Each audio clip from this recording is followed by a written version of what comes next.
सरकारी संस्थान है बहुत बड़ा बम्बई बाजार में। ये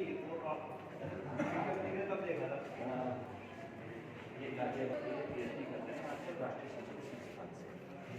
तो फिर हमने कहा तुम भी आओ, पुराने दोस्त यही है पढ़ाई।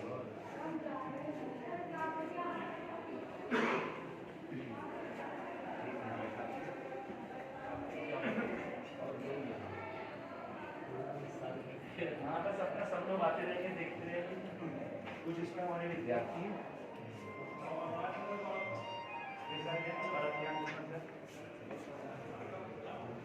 मैम नमस्कार।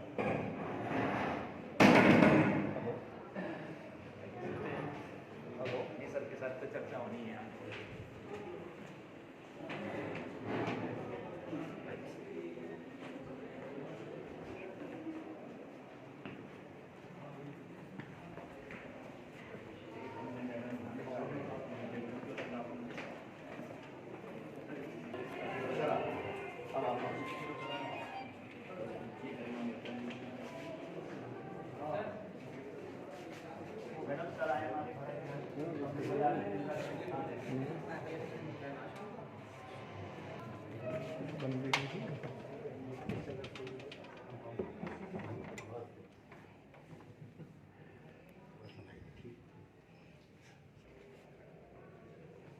ऐसा करो वाला है उसमें ले जाओ क्योंकि यार हाँ ये बताओ सर मैं श्रीपाल तेवतिया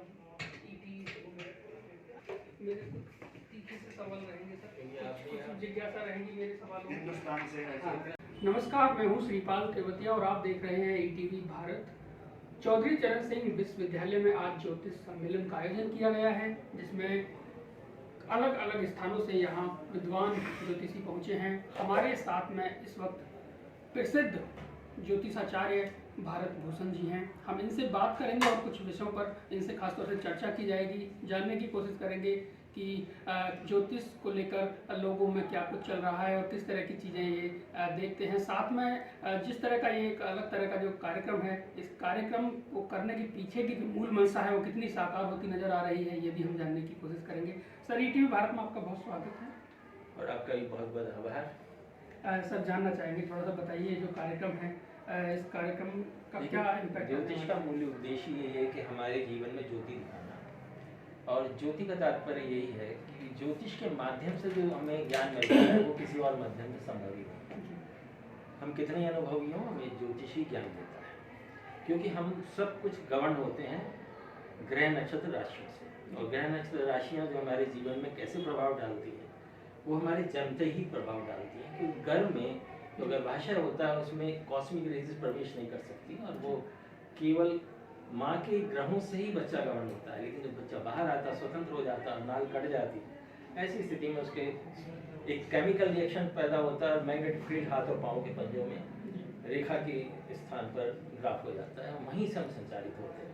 और इसका ज्ञान देना और फिर उसके जो कॉस्मिक रेजेस हमें प्रभावित कर रही हैं और उसके साथ साथ हम क्या कर लें, हम कौन से कर्म कर लें जिससे कि नियत निर्धारित कर्मों से वो डाइवर्ट हो सके, प्रॉपर ट्यून हो सके, प्रॉपर प्लेसमेंट पा सके और ज़िंदगी में हम ऐसे वाइब्रेशन देख जो हमारे फेवर। सर, देख रहे हैं कि लोग आ रहे हैं और अपने बारे में जानना चाह रहे हैं, अपने ग्रह नक्षत्रों के बारे में जानना चाह रहे हैं। इसके लिए बिल्कुल निःशुल्क व्यवस्था यहाँ की गई है। देखिए, ये ज्ञान की तो कीमत कोई दे ही नहीं सकता, बिल गेट्स भी नहीं दे सकता, किसी भी ज्ञान की नहीं दे सकता। ये ज्योतिष का ज्ञान तो ऐसा ज्ञान है जिसका कोई मूल्य ही नहीं हो सकता। इसलिए यहाँ अमूल्य, निर्मूल्य नहीं, अमूल्य ज्ञान को अमूल्य ही दिया जा रहा है, ताकि जन जन तक ये ज्ञान पहुँचे और हम जागरूक बने, इसे पाखंड ना मानकर इसे छोड़ ना दें। इस महत्वपूर्ण ऋषियों की धरोहर को हम सजोएं और उसका लाभ लें, जीवन के विकास करें। सर, मेरे कुछ सवाल भी हैं आपसे। मैं जानना चाहूँगा कि अगर बात करें अपने भारत देश की, तो आने वाले समय में क्या कुछ ऐसा घटने जा रहा है? क्या भारत का और ज़्यादा मान बढ़ने जा रहा है? क्या कोई ऐसी बहुत बड़ी कोई घटना होने जा रही है जो आप महसूस कर रहे हैं? देखिए, सन 2012 से ही मैंने घोषणा की थी, भविष्यवाणी की थी और टीवी पर भी है कि जुलाई 2012 से ही भारत का स्वर्णिम युग आ चुका है। जी, 2012 2012 से आ चुका है और लगातार ये स्वर्णिम युग चलता रहेगा। और ये स्वर्णिम युग की अवधि 30 वर्ष तो है ही 2012 से। जी, उसके बाद बेशक हीरक आए और बेहतर हो, लेकिन ये स्वर्णिम जो धरोहर है हमारे जीवन की, हमारे जीवन को स्वर्णिम बनाने के लिए ही है और निश्चित रूप से हम सकारात्मक हैं। तो विश्व में मान बढ़े? विश्व में मान बढ़ ही रहा है और निश्चित रूप से बढ़ेगा, क्योंकि हम सब भारत भाग्य विधाता हैं, पूरे जन जन।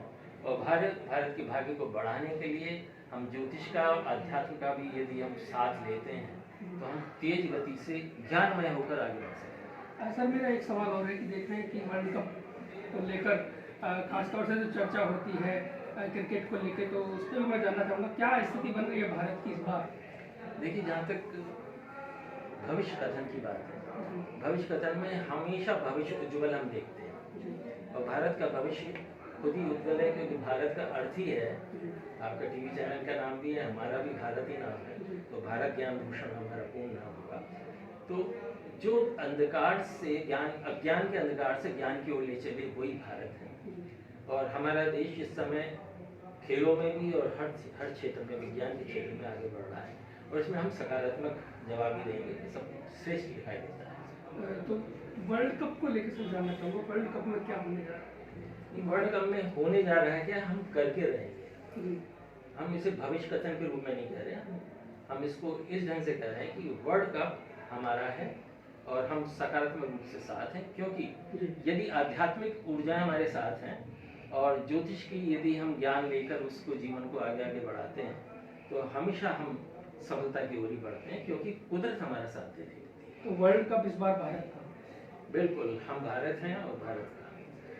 मेरा एक और सवाल है सर, देख रहे हैं कि ज्योतिष को लेकर अभी उतनी चीज़ें होनी चाहिए जितना वर्क इस वक्त होना चाहिए, या मतलब अभी उतना मतलब उतने संस्थान भी नहीं है, तो क्या इसके लिए क्या कोशिश होनी चाहिए सरकार की? लेकिन यहाँ तक सरकार में हम तो जनता की बात करेंगे और जन जागरण होना चाहिए, और जन जागरण में होना चाहिए कि सच्चा ज्ञान क्या है, कि हम कैसे ग्रह क्षेत्रों से प्रभावित होते हैं, कैसे हम अपने क्या क्रिया कर लें जिससे कि वो प्रभाव को हम डाइवर्ट कर सकें, प्रभाव को बढ़ा सकें, घटा सकें। वो ज्ञान भारत ज्योतिष संस्थान बॉम्बे बाजार मेरठ में ये विकसित हुआ ही है। इसे कर्मोलॉजी कहते हैं, यानी कि हम पूर्व जन्म के कर्मों के सिद्धांत पर आधारित है कि हमारे जन्म की जो डेस्टिनी भाग्य भविष्य है वो पूर्व जन्म के कर्म पर आधारित है, और इस जन्म के हम क्या नियत निर्धारित कर्म कर ले जिससे कि हम मनचाहा भाग्य भविष्य बना सकें। इसी ज्ञान के विकास को कर्मोलॉजी बोलते हैं, और आपका अपना पर्सनल कोड ऑफ कर्म जो बनता है वो आपको पर्सनल विकसित करता है। और यदि भारत का एक एक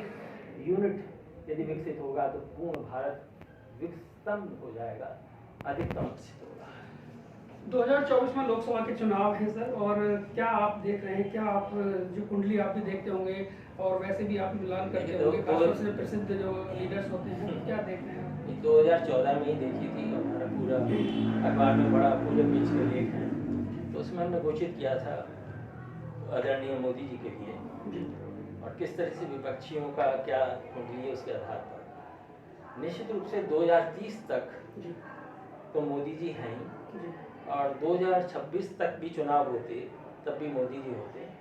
2026 तक यदि चुनाव जो भी होंगे उसमें मोदी जी होंगे, ये गणना के आधार पर है। तो ये 24 में ही हो रहे हैं, तो इसमें कोई दो राय नहीं है कि उनके सिवा कोई और होता है। यूपी की सियासत को किस तरह से देख रहे हैं ज्योतिष के आधार पर? देखिए, आध्यात्मिक चेतना जागरण हो रही है, जो भारतीय मूल संस्कृति है उसका उजागर हो रहा है। उसमें ज्योतिष भी है, उसमें अध्यात्म भी है, उसमें धर्म भी है। हमारी संस्कृति जो भारतीय संस्कृति है, जो भारत जाना जाता है, वो इसी संस्कृति से जाना जाता है। उसका उत्थान और उसके उत्थान से प्रांत और देश का उत्थान।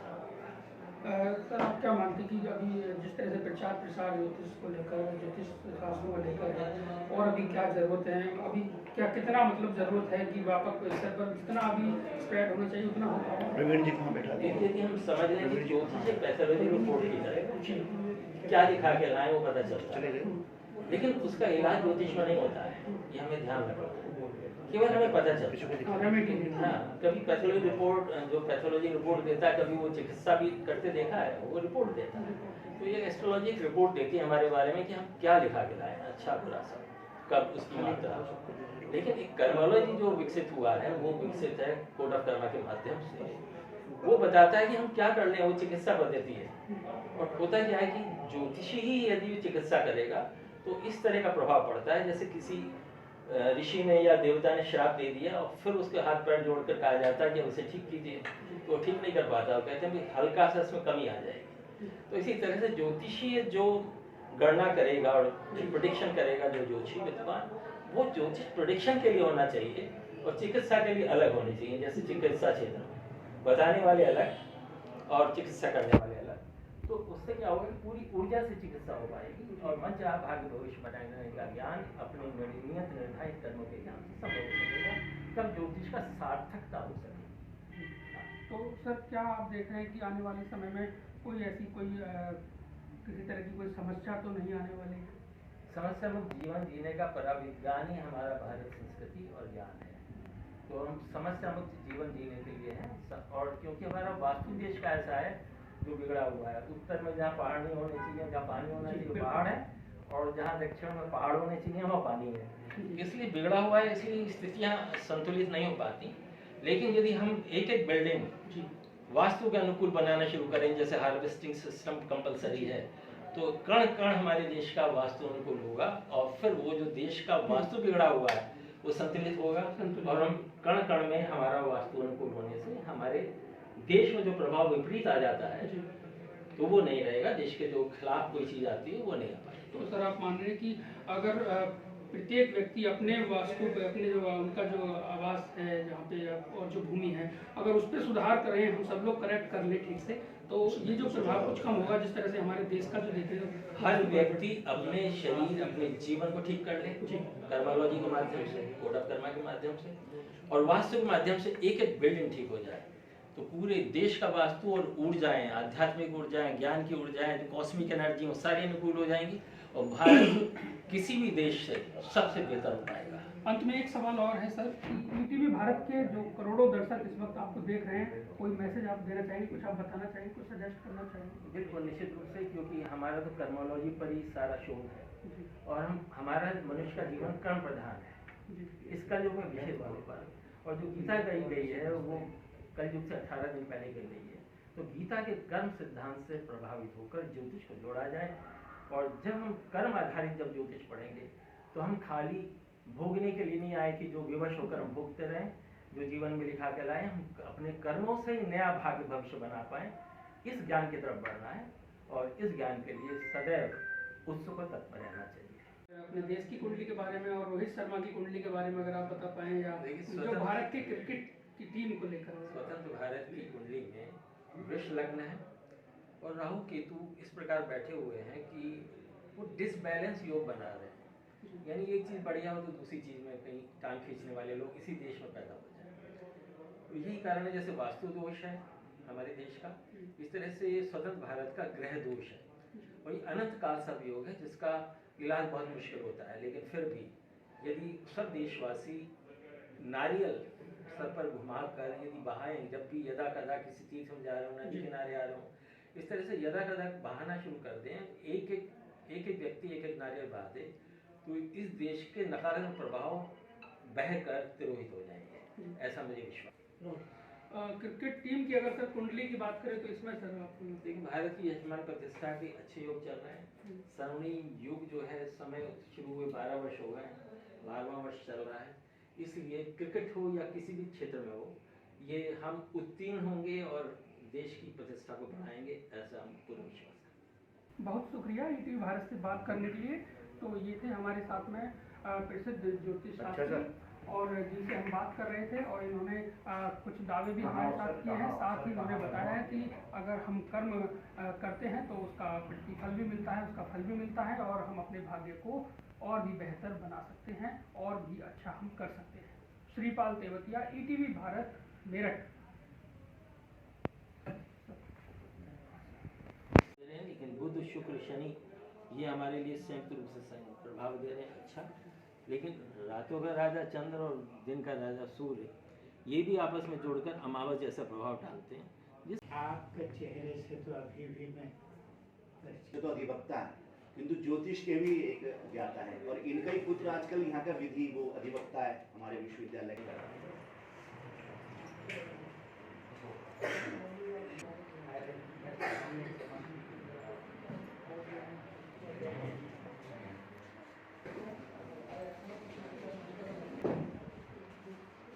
और थोड़ा दोनों मूवी लियो सर।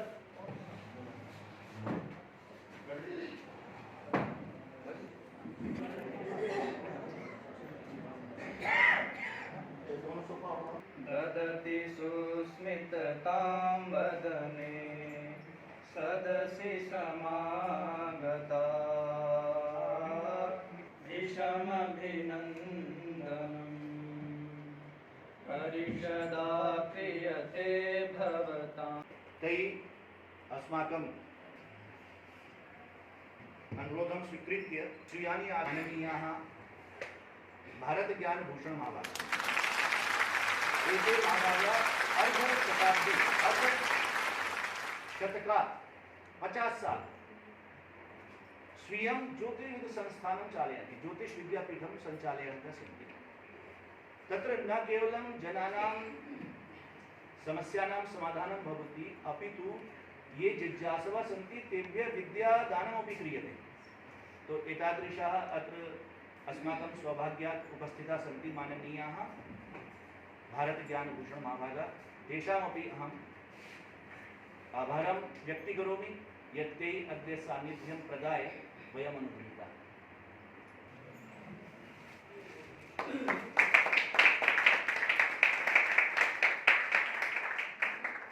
राजवीर महोदय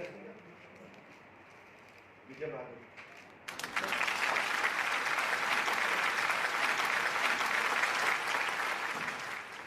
सा नि धा नि ध म ध म ग म ग सा सा सा ग ग म म ध ध नि नि सा सा सा सा ग ग म म ध ध नि नि सा सा। आज मुखरित हरित स्वर से स्वागतम शुभ स्वागतम। आज मुखरित हरित स्वर से स्वागतम शुभ स्वागतम। आज की ये सुखद बेला फिर न क्यों हर्षाए मन। आज की ये मंगलम। आज मुखरित हरित स्वर से स्वागतम शुभ स्वागतम। आपके शुभ आगमन पर बिहस उठे धरती गगन। आपके शुभ आगमन पर बिहस उठे धरती गगन। कीर्ति आपकी फैले देश देश छवि बने अति मोहितम। आज मुखरित हरित स्वर से स्वागतम शुभ स्वागतम।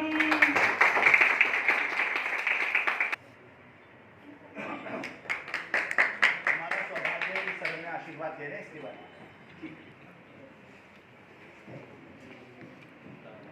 सुकुल प्रसाद, धर्मेंद्र कुमार शर्मा, मानसी मोहन सक्सेना,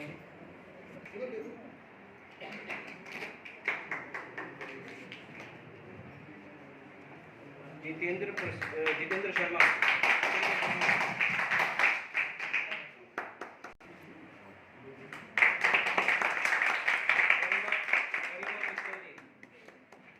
अभी नहीं है घर में।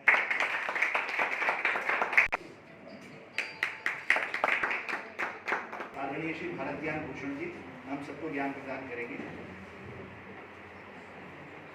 आज हम एकत्रित इसलिए हुए हैं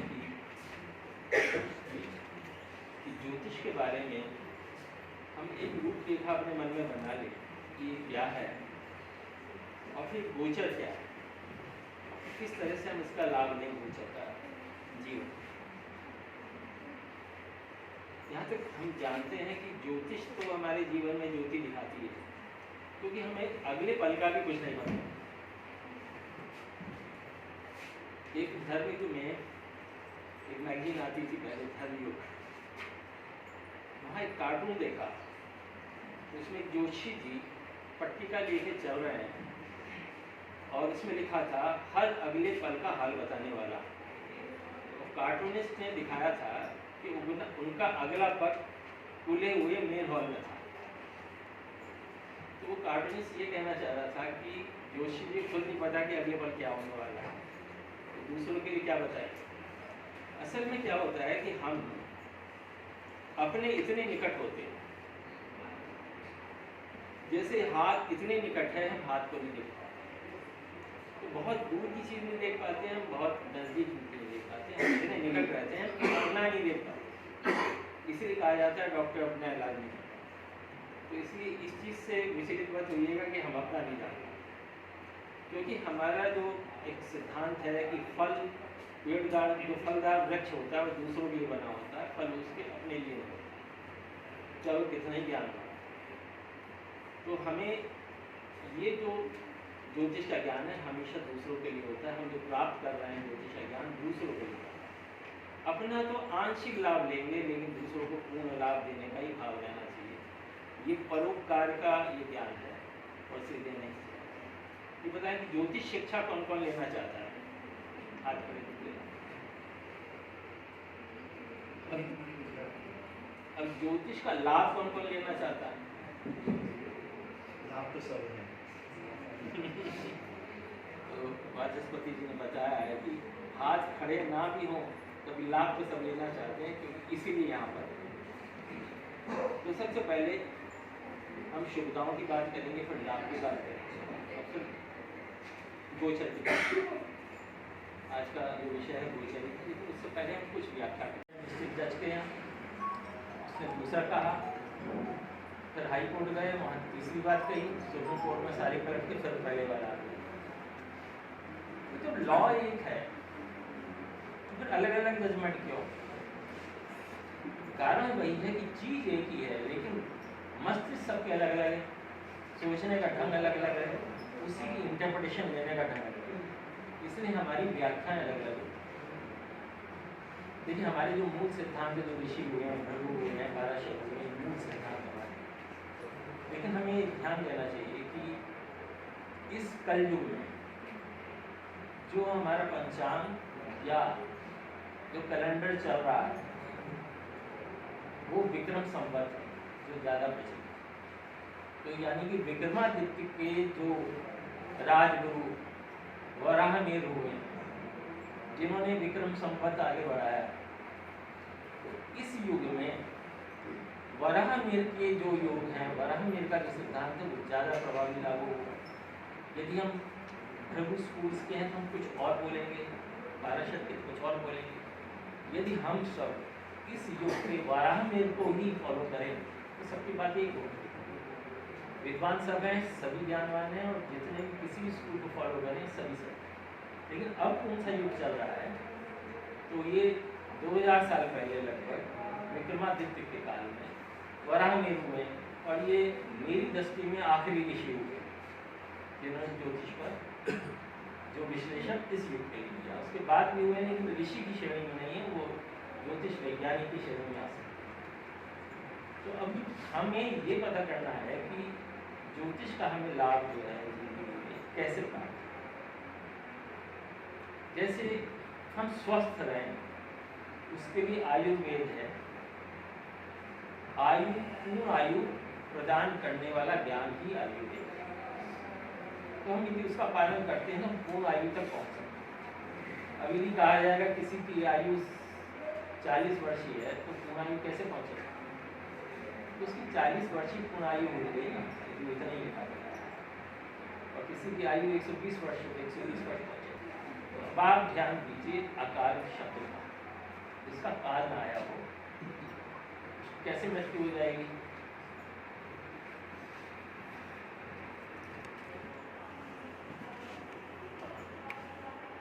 दो शब्द से हमें ज़्यादा सोचना है। एक अकाल मृत्यु, पहले चर्चा कर लें, जिसका काल ना आया हो और वो मर जाए। जिसकी पूर्ण आयु हो जाती है उसको दूत लेने आते हैं, क्या वो देवदूत आए या यमदूत? लेकिन अकाल मृत्यु में कोई नहीं आता लेने। अकाल मृत्यु से बोलते हैं हमारे शरीर का इंटरनल एक्सीडेंट ऐसा हो जाए,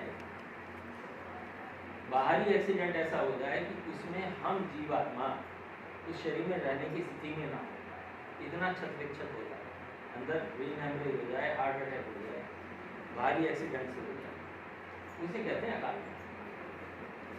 हम नहीं समझ पाते अकाल था या आयु पूर्ण हो गई। इसमें हमें ज्योतिषी की मदद करे कि अकाल थी। अकाल मृत्यु के बाद सिद्धांत दूसरे लागू होते हैं। मृत्यु के बाद पूर्ण आयु होने पर कुछ भी करने की जरूरत नहीं होती, वो तो गए, फिर आपको कुछ नहीं करना। हमें ये नहीं पता होता इसलिए वो सारे संस्कार किए जाते हैं, पिंडदान, गोश वगैरह वगैरह, क्योंकि हम हो सकता है वायु शरीर में। अब एक शब्द है कि आयु हम लिखवा के लाए हैं 80 साल, और किसी भी कारण से चाहे वो मार्केश आ गया उस समय तो फलित हो गया, और ध्यान रहे कि हमें अकाल मृत्यु से बचने का हमारा अधिकार है। इसलिए महामृत्युंजय जैसे महामंत्र का अनुष्ठान किया जाता है जो वेदों से लिया गया, और भी अकाल मृत्यु से बचने के साधन हैं। तो हमसे इतना कह रहे हैं कि आयु नियत करके आया है व्यक्ति 80 वर्ष, वो 40 साल में मर गया, तो कुदरत की निगाह में वो मृत्यु नहीं है, क्योंकि बिल्कुल हमारे शरीर जैसा वायु शरीर उसका है, केवल स्थूल शरीर गया है। लेकिन हमारे इस जगत में तो वो मर गया ना, मृत्यु प्राप्त हो गया, क्योंकि जो स्थूल शरीर को जो हम जानते थे वही नहीं है। तो इसका मतलब यह है कि आयु हम 80 साल की लिखा के लाए, पहले मर सकते हैं। ऋषि मुनियों ने प्राण वायु को नियंत्रण में करके, या ये कहा जाए जो यमदूत आते हैं वो बेचारे अनपढ़ कैटेगरी के होते हैं, ऋषि बहुत विद्वान होते हैं, उन्हें गुमराह करके वो समय निकाल दें तो टाइम बार हो जाता है केस, तो ले नहीं जा सकते, तो वो इच्छित मृत्यु दी। मैंने ये दोनों उदाहरण इसलिए दिए हैं कि ज्योतिष में हम सीखते हैं कि घटना कब घटेगी, लेकिन मैं उससे आगे की बात कर रहा हूँ कि घटना घटेगी, लेकिन मृत्यु जैसी चीज भी पहले हो सकती है, उसे बढ़ाई भी जा सकती है। तो कौन सी घटना हमारे जीवन में जो इधर से उधर नहीं की जा सकती,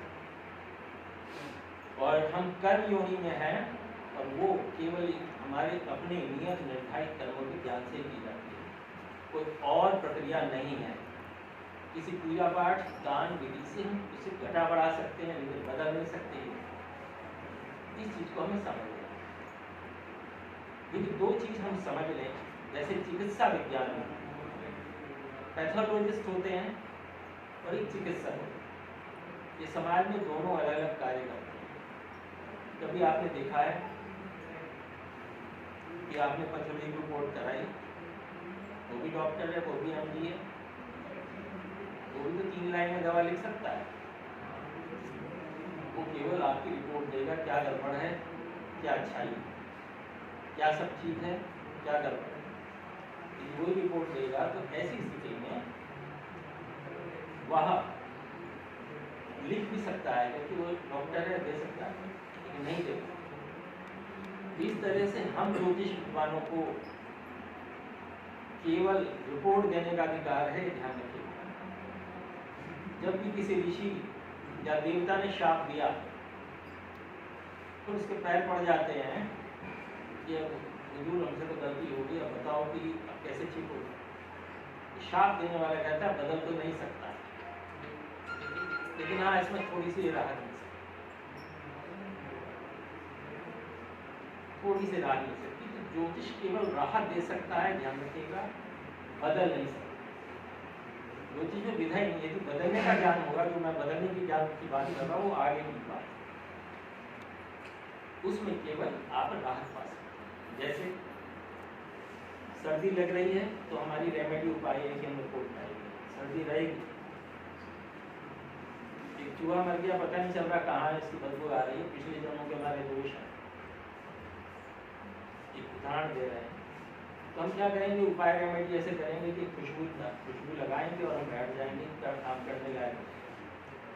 असल में जब तक चूहा नहीं निकल जाएगा तब तक उसका असली बदलाव नहीं हो पाएगा। तो हम जन्म जन्मांतर के दोषों से ही पीड़ित होते हैं। हम अच्छे कर्म फल भी और अशुभ कर्म फल भी, शुभ अशुभ दोनों ही भोगते हैं। लेकिन हम ध्यान रखें कि हम वो योनि में नहीं हैं, देवताओं, पशु पक्षी और वृक्षों की तरह हम भोगने नहीं आए। गीता में 18 दिन पहले, कलयुग से 18 दिन पहले गीता कही गई है। उसमें स्पष्ट कर दिया है भगवान ने कि तुम कर्म योनि में पैदा हुए भोगने के लिए नहीं। अपनी नियत निर्धारित कर्मों को जानो और उन्हें अपनाओ। तो आप खुद की मदद कर रहे होंगे तो फिर मैं भी मदद करूंगा, नहीं कि चाहकर भी मैं आपकी मदद नहीं कर सकता जब तक कि आपके पास लाइफ के बैठ कर हमारे जन्म में एक्टिवेट। तो हमें खुद की मदद खुद करना सीखना होगा। यहाँ पर दूसरे के पंडित जी द्वारा पूजा पाठ या उपाय कर देने से, अनुष्ठान कर देने से बदलने वाला नहीं, पूरी जन के दोष नहीं कर जाएंगे। ये ऊपरी सतह ही हमारा ठीक होगा और वो भी टेम्परेरी ठीक होगा। ज़्यादातर प्रभाव 3.5 साल रहता है उपायों का, पूरी जीवन में नहीं रहता। तो हमें देखना है कि उपाय तो हम करें ताकि इंस्टेंट रिलीफ मिले जो हमारे सामने आया, लेकिन इस ज्ञान को जो कर्म ज्ञान से प्रभावित है, जो गीता के कर्म ज्ञान से प्रभावित है, उस ज्ञान की तरफ भी हमें उत्सुक तत्पर होना चाहिए कि हम वो ज्ञान प्राप्त करें जिससे कि ज्योतिष का सार्थक उपाय ज्ञान है। यदि आपके पास पैथोलॉजिकल रिपोर्ट तो है, करा रहे हैं, पैथोलॉजिस्ट तो समाज में है, लेकिन हमारे पास चिकित्सक नहीं है, तो रिपोर्ट तो आ गई कि ये गड़बड़ है, ये तो होगा, ये सही है, ये तो होगा, ये तो हमें ज्योतिष से ज्ञान मिल जाता है। लेकिन वो कैसे बदले, ये हमारा अधिकार है, ध्यान रखिएगा। अनधिकार चेष्टा नहीं, अनाधिकार चेष्टा तंत्र द्वारा या किसी और उपाय द्वारा जो हम करते हैं वो अनाधिकार चेष्टा है। कर्म योनि में हम पैदा हुए हैं, कर्म प्रधान जीवन हमारा तभी बनेगा जब हम अपने व्यक्तिगत नियत निर्धारित कर्मों को जानते हैं। और नियत निर्धारित कर्मों को जानने की विधा कर्मोलॉजी है, जो एस्ट्रोलॉजी का अगला पार्ट। तो हम सबसे पहले एस्ट्रोलॉजी सीखेंगे, एस्ट्रोलॉजी से हम जानना सीखेंगे। और मेरा तो ये परामर्श है कि 2 विभाग हमें कर लेने चाहिए। एक एस्ट्रोलॉजर ऐसे बनने चाहिए जो कि बताने का ज्ञान रखे, क्योंकि जो एस्ट्रोलॉजर बताएगा और उसके बदलने का भी नॉलेज देगा, उस पर दोष लगेगा, ये ध्यान रखना है। कभी भी एस्ट्रोलॉजर को ऐसे उपाय नहीं बताने चाहिए। यदि आपने भविष्य कथन कर दिया तो आप परमात्मा नहीं हो गए कि बता भी रहे हैं, जान भी रहे हैं और बदलने का भी, उसको प्रभावित करने का भी उपाय बता रहे हैं। यदि एक ही बताएगा तो ठीक ऐसी स्थिति में आप आ जाते हैं जैसे ऋषि ने श्राप दिया और फिर वो उसे झटका मिला कि अब इसे बदलना है। तो जो ज्योतिष विद्वान बता रहे हैं वो केवल बताने का एक विभाग अलग हो, तो कर्मोलॉजी का एक विभाग अलग। हम पूर्व जन्म के कर्म फल को इस जन्म की हमारी डेस्टिनी बनती है, तो भाग्य भविष्य पूर्व जन्म के कर्म फल है। लेकिन गीता को यदि आप गौर से देखेंगे तो उसमें नियत निर्धारित कर्मों का जो रहा है, उसमें कर्म की बात नहीं होती। आपके लिए आपके व्यक्तिगत नियत निर्धारित कर्म का ज्ञान प्राप्त करना होता है। एक जनरल कर्म जो होते हैं वो तो सबके एक से होते हैं, तो सब धार्मिक कर्म होते हैं, लेकिन आपका व्यक्तिगत नियत निर्धारित कर्म क्या, वो जानने की चेष्टा करें। जो जानना चाहेगा उसकी जो है भारत ज्योतिष संस्थान मदद करेगा। लेकिन आप अपने आप स्वयं में भी जाने कि मेरे व्यक्तिगत कर्म क्या है।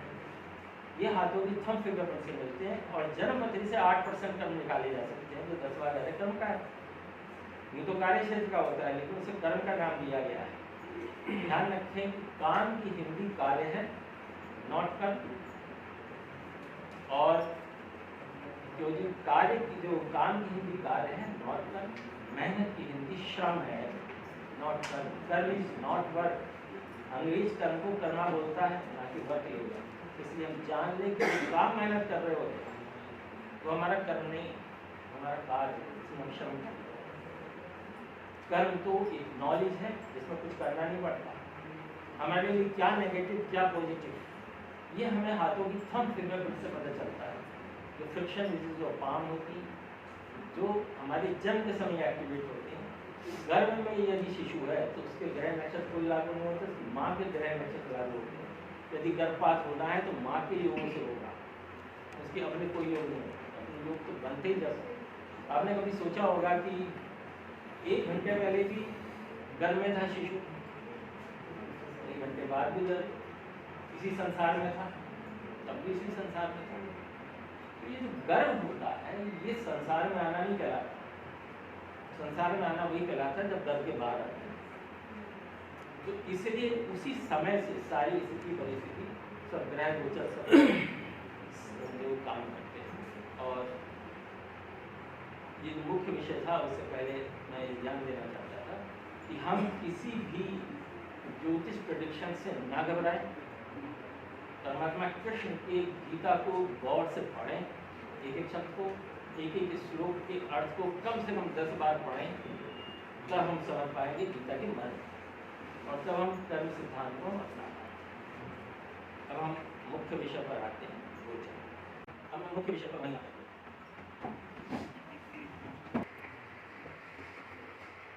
जो ज्योतिष जानते हैं वो तो जानते हैं कि गोचर का तात्पर्य क्या है। यानी गौ का अर्थ है तारा। उस तारे में ग्रह भी आ जाते हैं। सूरज तारा है लेकिन हम उसे ग्रह मानते हैं। कभी सोचा है कि सूर्य के चारों ओर जो पृथ्वी चक्कर काट रही है, जिसको हम बैठ के चक्कर काट रहे हैं, 365 दिन में एक परिक्रमा सूर्य की कर लेते हैं और हमारी पृथ्वी की परिक्रमा चंद्रमा कर रहा है। तो सबसे बड़ा ग्रह जिसमें 10 लाख से अधिक पृथ्वियां समा जाए इतना बड़ा ग्रह सूर्य, 1.5 लाख पृथ्वियां समा जाए इतना बड़ा ग्रह बृहस्पति। इतने बड़े बड़े ग्रह हैं, पृथ्वी बहुत छोटा है, चंद्रमा के कुछ भी नहीं। लेकिन आप ये देखेंगे कि क्या कला है भगवान कि जब ग्रहण पड़ता है पूर्ण ग्रहण तो सूर्य के आगे जब चंद्रमा आता है तो सूर्य ग्रहण पड़ता है और सूर्य और चंद्रमा के नाम बिल्कुल एक सी। जब पूर्ण ग्रहण आ जाता है तो सूर्य चंद्रमा को पूरी तरह ढक लेता है। तो सबसे ज़्यादा महत्वपूर्ण कौन होते हैं? सूर्य सबसे बड़ा ग्रह जिसके चारों ओर सब ग्रह चक्कर काटते हैं और पृथ्वी पर बैठ कर काटते हैं। तो जन्म पत्री में पृथ्वी कहाँ होती है? जो ज्योतिष विद्यार्थी होता है तो पृथ्वी भी ग्रह है। सारे ग्रहों तो आ जाते हैं 12 भाव में, पृथ्वी कहाँ आती है? कोई बोले जैसे क्या होता है कि जब हम जन्मपति निहार रहे होते हैं, मैंने निहार का शब्द बोला है, देखना मत बोलिएगा। निहारना माँ अपने बच्चे को निहारती है। जब कुंडली आए तो पहले प्रणाम करना चाहिए, हमें सब ग्रहों पर नमन करना चाहिए और हम देवत्व की स्थिति में आए ऐसा भगवान से प्रार्थना करनी चाहिए। खाली ऐसी मैकेनिकल नहीं देखना चाहिए, हमें भावनात्मक नहीं रखनी चाहिए। जैसे क्या होता है कि जन्मपति का जो केंद्र बिंदु होता है वही पृथ्वी है, उसी चारों ग्रह चक्कर काट रहे हैं। जबकि हम सूरज के चक्कर काट रहे हैं लेकिन जन्मपत्री में हम देखते हैं कि पृथ्वी के चक्कर सब काट रहे हैं। उस तरह से देखा अभी देखिए कि वरुण जल तत्व कुंडली में किसकी दिशा में होता है? 3 दिशाओं में होता है। कौन कौन सी दिशा है? उसे गोचर जानना आसान होता है। वरुण मैंने नाम दे दिया, पश्चिम दिशा वरुण की होती है, वो जल का स्थान है। उत्तर दिशा जल का है ही, जो चंद्रमा का वास है। ईशान है यानी कि कुंडली का ऊपर हिस्सा पूरब है और उसकी हमारे लेफ्ट साइड का हिस्सा उत्तर होता है जन्मपति। ये सारे जल स्थान। आगे देखिएगा कि ये 12 भाव हैं, 12 में से 3 जल स्थान हैं। तो 1/4 जैसे हमारे शरीर में अधिकांश भाग जल है। आकाश तत्व कहाँ है? आकाश बृहस्पति से रिलेटेड है। तो आकाश तो आकाश में, तो पृथ्वी का जहाँ केंद्र है ठीक उसके ऊपर आकाश है। आकाश के स्थान 8 दिशाओं में नहीं आता, वो 9वीं दिशा में आता है, 10वां पाताल। पाताल चौथे स्थान पर, जो आप बता रहे थे, पाताल चौथे स्थान पर। अब गोचर यानी कि ये अलग अलग समय में अलग अलग असर कैसे होता है उसे बड़ी आसानी से समझें। जैसे पृथ्वी को समझो, कश्मीर में केसर बढ़िया होता है, राजस्थान के बांसवाड़ा में गूगल पैदा होती है। पैदा कहीं और भी कर सकते हैं, सेब मेरठ में पैदा हो रहा है, लेकिन वो गुणवत्ता नहीं आएगी जहाँ की मिनरल्स मेटल्स पृथ्वी के नीचे जो उपज मिनरल्स मेटल्स जहाँ पर है, वो चाहे 300 मीटर नीचे हो मिनरल्स मेटल या ऊपर सतह में हो, तो तो हमारे अलग अलग जगह के आप देखते होंगे पृथ्वी पर कहीं भी काले लोग हैं, कहीं चपटी नाक है, कहीं तीखी नाक है, कहीं आँख पिची हुई है। तो अलग अलग जगह में अलग अलग लोग तरह तरह के लोग पाए जाते हैं। कारण वही है कि उस वहाँ पे मिनरल्स अलग हैं, मेटल्स अलग तरह के हैं, तो वहाँ की जनरेशन अलग है, वहाँ का मूल वनस्पति अलग है। इसी तरह जब पृथ्वी सूर्य के चक्कर काट रही होती है, तो ये सूर्य है और पृथ्वी यहाँ पर है, तो यहाँ मिनरल्स मेटल्स और गैसेस अलग हैं और इसका यहाँ पर प्रभाव पृथ्वी पर अलग पड़ रहा है। इसका प्रभाव अलग पड़ रहा है, जब यहाँ आएगा तो इसका प्रभाव अलग होगा। तो आप देखते हैं ना कि इस मौसम में ये गेहूँ खरीफ की फसल, ये रबी की फसल, ये क्यों होती है? क्योंकि सूर्य के किस भाग में पृथ्वी है उस पर डिपेंड करता है कौन सा अनाज पैदा होगा, कौन सी फसल पैदा होगी। तो आप ये समझ लें कि ये जो घूमने की प्रक्रिया है हर ग्रह की, और हम परिक्रमा भी कर रहे हैं और हमारी भी परिक्रमा चंद्रमा कर रहा है, तो चंद्रमा का कौन सा भाग हमारी तरफ कब है, पृथ्वी का कौन सा भाग सूरज की तरफ कब है, क्योंकि 24 घंटे में रोटेट करता है, लेकिन 365 दिन में परिक्रमा करता है। इसी तरह से सारे ग्रह नक्षत्र राशियाँ ये सब घूम रहे हैं, कोई भी स्थिर नहीं, सब घूम रहे हैं। और ये जो हमारा सूर्य है वो भी परिक्रमा कर रहा है, तो वो किसी महासूर्य की परिक्रमा कर रहा है। ये जो हमारी आकाशगंगा है जिसे मंदाकिनी बोलते हैं, ऐसे ऐसे सूर्य, जैसे हमारा सूर्य करोड़ों है, और जो सबसे नज़दीक सूर्य है, जो सबसे, क्योंकि ये संस्थान में ऐसी दूरबीन है जो आप सितारों को देखेंगे, या तो आगे वाचस्पति जी इसका प्रयोग करवाएंगे आप लोगों को। तो मैं ये बताना चाह रहा हूँ, जब आप तारे देखेंगे तो जो तारा दिखता है वो कुछ सूर्य होते हैं जो बहुत विराट है, लेकिन अधिकांश सारे सूर्य नहीं होते। एक बार हमारी फ्लाइट 26 जनवरी को दिल्ली से नीचे उतर गई, तो एक परिक्रमा करी की जगह नहीं हुआ, तो दिल्ली की परिक्रमा हवाई जहाज की जगह निकली थी। तभी हमने देखा ऊपर दूर से बहुत तेज बल्ब चमक रहा था नीचे पृथ्वी पर। जब धीरे धीरे फ्लाइट नीचे आई तो पता चला कि तो राष्ट्रपति भवन था जिसमें लाखों लाखों बल्ब जल रहे थे, उनका कौन एक बल्ब दिखाई दे रहा। तो हम ध्यान रखें कि सूरज, जरा कोई भी सूरज जो है वो इसी दूर होते हैं कि हमें दिखाई नहीं देते। कुछ ही बहुत बड़े बड़े सूरज दिखाई देते हैं जिसमें तारा बोलते हैं, लेकिन जो बहुत बड़े बड़े जो आकाश गंगाएं हैं वो करोड़ों करोड़ों सूर्य से मिलकर बनती हैं। और जो सबसे नजदीक की जो आकाश गंगा है उसके जो सितारे हैं या हमारी आकाश गंगा के जो सूरज हैं बहुत बड़े बड़े, वो तो सीधे सीधे दिखते हैं, लेकिन असल में अधिकांश जो तारे हैं वो सारी आकाश गंगाएं हैं। जब आकाश गंगा के दूर आप चलते चले जाएंगे तो सारे सितारे जो भी सूरज हैं वो सब एक कोने बन जाएंगे और वो एक सितारा दिखाई देता है। तो हम ये ना समझ लें कि वो एक सूरज होगा, तारा होगा, ये आकाश गंगाएं दिखाई देती है। और फिर और बताने बाद कि करोड़ों आकाश गंगाएं हैं, करोड़ों आकाश गंगा जो दूर है उसका एक सूर्य दिखाई देता है, वो एक तारे के रूप में दिखाई देता है। इतना विराट ब्रह्मांड।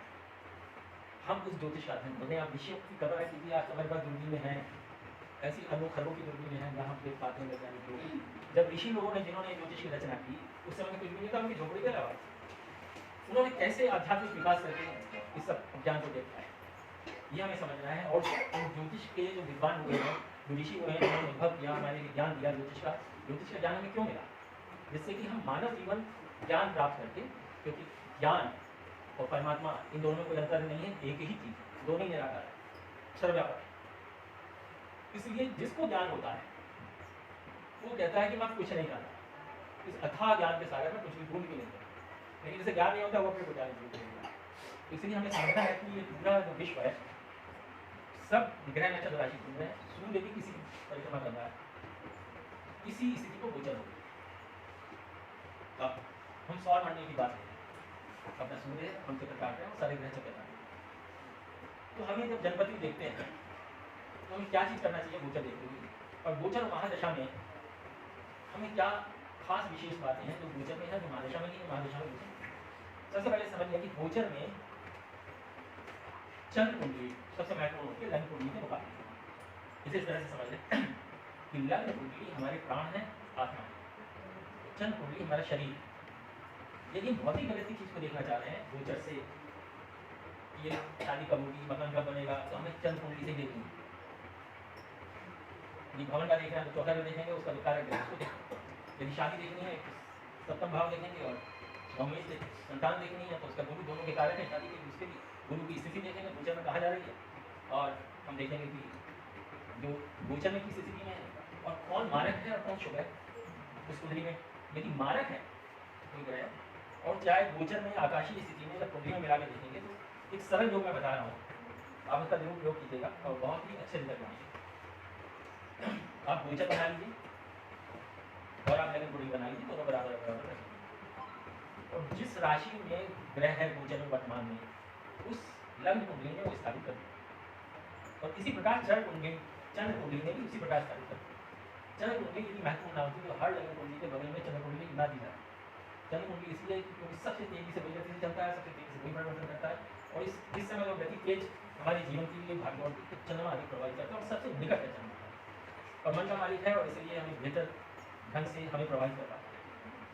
ये जो नेपच्यून है, हर्षल है, प्लूटो है, ये तो प्रभावित नहीं कर पाते क्योंकि इनकी गति इतनी धीमी है पृथ्वी पर। तो ऐसी स्थिति में जब इतनी देर में कर रहे हैं तो ऐसी गोचर माना जाता है, उनको गणना में लिया नहीं जाता तो किसी भी देर में परिवर्तन होते हैं। ऐसी गोचर में होता है कि जो जल्दी का परिवर्तन होता है चंद्रमा 2.5 सवा 2 दिन। इसी प्रकार से जल्दी जल्दी शुक्र की बहुत जल्दी परिवर्तन होते हैं, जल्दी परिवर्तन है जो जल्दी परिवर्तन करते हैं। 30 दिन में सूर्य है तो बाकी उसके साथ बहुत से ग्रह भी उसी के आसपास रहते हैं, तो उनको ज़्यादातर गोचर मिल जाती है तो बड़ी जल्दी परिवर्तन होता है। लेकिन हाँ, सूक्ष्म यदि हमें देखना है तो उनका भी हमें अध्ययन करना चाहिए। लेकिन मेन जो ग्रह है जो 13 महीने में जैसे बृहस्पति करता है, राहु केतु 18 वर्ष में 30 महीने में शनि करते हैं, इनका अध्ययन खासतौर से शनि और गुरु का हम ज़्यादा अध्ययन करते हैं क्योंकि ये लंबा समय लेते हैं। तो इसकी गणना से सटीक परिणाम निकलते हैं क्योंकि जितनी देर में परिणाम मिलेंगे इतनी देर में बदलेंगे, खासतौर से चंद्रमा। लेकिन हमें ये ध्यान देना है कि गोचर में बहुत शुभ स्थिति में आ गया कोई ग्रह तो, और हमारी जन्म लग्न कुंडली में वही यदि गुरु है वो बड़ी शुभ स्थिति में, लेकिन गोचर में अशुभ स्थिति में तो भी गोचर में अशुभ का प्रभाव कम होता है।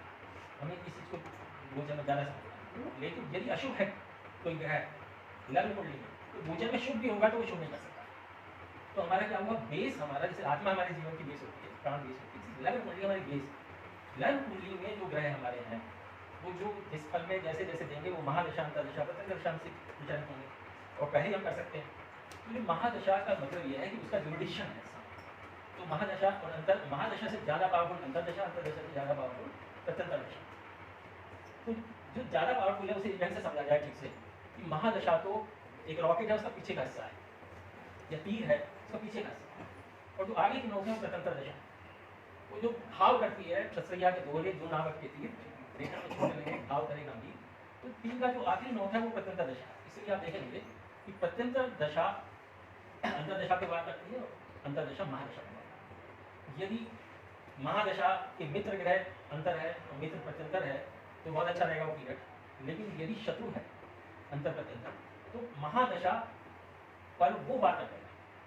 हमें याद आता है कि बड़े बड़े जेट विमान 1965 की लड़ाई में अमेरिका के लिए पाकिस्तान पड़ते और हमारा मिनी नेट उन पर ज़्यादा तेजी से हमला कर रहा था, सिर्फ इसीलिए कि वो प्रत्यंतर दशा महादशा जेट है। तो हमें ध्यान रखना है कि छोटी जो चीज़ है वो नुकीली होती है और तेजी से असर करती है, उसका मूवमेंट भी तेजी से होता है। इस प्रकार अब गोचर क्या चीज़ है, हमें ये तो पता चल गया कि यदि शादी कब होगी तो हमने देख लिया कि सप्तमेश की स्थिति क्या है, सप्तम में धन कौन से उसके कारक है, पुरुष का शुक्र है और स्त्री का बृहस्पति है कारक, और वहाँ आपकी पर्सनल कुंडली में कौन क्या है, उनकी महादशा अंतर्दशा में क्या क्या पोजिशन रूल का बना है, तो हमें पता चल जाता है। लेकिन गोचर क्या करता है, मेरी कल्पना ये है कि हमने किसी कंपनी में ऑनलाइन ऑर्डर किया सामान मंगाने के लिए, तो ये जो महादशा अंतर्दशा है वो कंपनी हो गई, वो काम करती डिलीवरी उसमें भेज दी, लेकिन जो डिलीवरी बॉय जो हमारे हाथ में पहुँचाता है वो गोचर दशा है। असल में जो एकदम हमें इस्तेमाल की जाती है वो गोचर ही होता है। तो गोचर का मतलब यह है कि उसने हमें अपने हाथ में दिया। तो यदि हमें विवाह का देखना है तो विवाह का मतलब यह है कि हम नौमांश में भी गोचर की स्थिति देखें और खासतौर से बृहस्पति को देखें, संतान को देखेंगे उसको भी बृहस्पति को खास तौर से देखेंगे कि वो क्या कौन सी दृष्टि कहाँ माना है। तो सप्तमांश में हम संतान को देखेंगे, नौमांश को विवाह में देखेंगे, इसी तरह से अलग अलग के लिए अलग अलग देखेंगे। तो हम महादशा अंतर्दशा से शुरू करेंगे, एक्यूरेसी निकालने के लिए गोचर को देखेंगे क्योंकि डिलीवरी वही करेगा गोचर। तो हम जो गोचर को उपयोग करें और गोचर का उपयोग करते करते हम बड़ी एक्यूरेसी में भविष्य कथन कर सकते हैं, और गोचर के भविष्य कथन पर आधारित हमारा जो आखिरी पॉइंट है वो गोचर ही है, और अंतर्दशा महादशा वो हमारा सेकंड पॉइंट है, और तीनों ही महत्वपूर्ण है। अब कोई सवाल गोचर में हो तो आप कीजिए, क्योंकि यहाँ गोचर विशेषज्ञ भी बैठे हैं, वो भी तक पूछना चाहिए। गोचर चुनाव प्रणाली है, आगे जाओ, आगे वाली सीट खाली है, आगे। जैसे ये था नहीं कि हमें जो है ना गोचर लग्न कुंडली से देखना चाहिए या चंद्र कुंडली से, अलग अलग महान लोग दो चार तरह के विचार आते हैं। नहीं, सबके विचार सही। जी सर, कोई मैंने भी अपना विचार बताया जी सर, कि लग्न कुंडली से अवश्य देखना चाहिए, बेस वही है। आत्मा बनी। यदि आध्यात्मिक जगत की कोई चीज़ चाहिए कि हमारा आध्यात्मिक विकास कब होगा, हमें परमात्मा की प्राप्ति कब होगी, हमें किसी संत से मिलन कब होगा, तो हमें लग्न कुंडली से देखना है। यदि भौतिक जगत की कोई चीज़ चाहिए, मकान कब बनेगा, शादी कब होगी, बच्चे कब होंगे, वो हमें चंद्र कुंडली से देखना है। श्लोक भी है इसमें जी, इक्यासी चंद्र से देखनी चाहिए। और फिर उसकी बात ये भी है ना कि भाई शादी देखनी है तो रोमांच कुंडली में भी गोचर देखना है, और यदि संतान देखनी तो सप्तमांश कुंडली में भी देखना है। इसलिए हमें विभिन्न, क्योंकि ज्योतिष का काम ही है कि वो विद्वान है, तो हमें विद्वान की तरह ही देखना होगा उसे, और कई पूरा समीकरण पूरा समय लगा कर देखना होगा, निश्चित रूप से पूरा सटीक समय, तो सटीक निकाल कर, और यही ज्योतिष की प्रखरता है, हमें सटीक भी बताना चाहिए। सर एक क्वेश्चन होता है गोचर से रिलेटेड क्वेश्चन भी हो सर, जब जन्म कुंडली में हमने 9 में बैठा है, 10 में बैठा है, और सर वो चरित्र में जो है 9 में चला गया, तो सर हम किस परिणाम गोचर जो वो ग्रह देगा सर, वो 10 में देगा या 9 के या दोनों का देगा ना। देखो हम यदि लग्न कुंडली देख रहे हैं तो लग्न के हिसाब से देखिए, इसकी विधा से देखिए, चलित कुंडली देखेंगे तो चलित की विधा से देखिए। तो ऐसा नहीं कि वैसे तो लग्न कुंडली जैसे आप सब कुछ लग्न से बता सकते हैं, यदि आप उसी का अभ्यास कर लेते हैं तो कुछ भी देखने की जरूरत नहीं होती। जो बहुत सारे विद्वान ऐसे होते हैं कुछ भी नहीं देखते, सिर्फ लग्न देखते हैं और सब कुछ बता देते हैं और सारा विधान कर देते हैं।